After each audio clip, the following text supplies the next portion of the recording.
现在大家所看到的是一艘废弃在沙漠中的飞船，或者是一座古城，又或者是一艘搁浅在沙滩上的破船。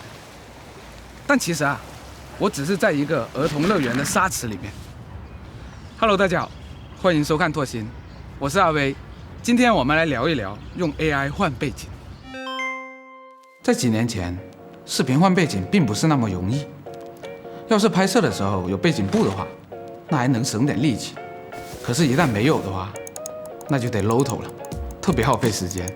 然后还需要通过3维建模、数字绘景来创建新的场景，最后还得手动调节光影、色彩，让新的背景和主体融合在一起。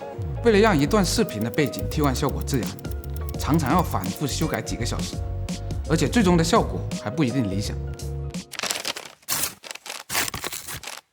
但如今，随着 AI 技术的发展，这一切都变得简单了。就拿刚才展示的效果来说，我先截取画面里的一帧，在 Midjourney 里选择要替换的地方，注意得保留人物主体，接着输入提示词，点提交 ，AI 就能很快识别画面的主体，智能生成合适的背景，光影和色彩过渡都处理得非常自然。然后呢，我选中人物，去掉提示词里面带人物的描述，再次点提交。这样就能得到一张新的背景空镜了。不过再一看，这个背景还不错，但是你放大看呢，有明显 AI 生成的痕迹。遇到这种情况，我通常会用 Magnific 来增加细节。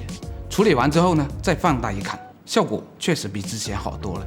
最后用 Switch Line 一键将人物抠下来，再合上刚才生成的背景，背景替换就完成了。其实目前这个方法还有不少的缺点。首先，想生成合适的背景，还得抽签的，而且在运动镜头的应用上，单纯依靠 AI 是难以完美驾驭的。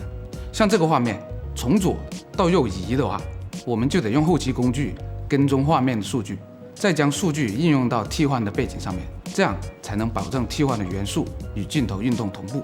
还有这个向前推且带点位移的镜头，相对刚才的镜头，这个镜头透视变化要大不少。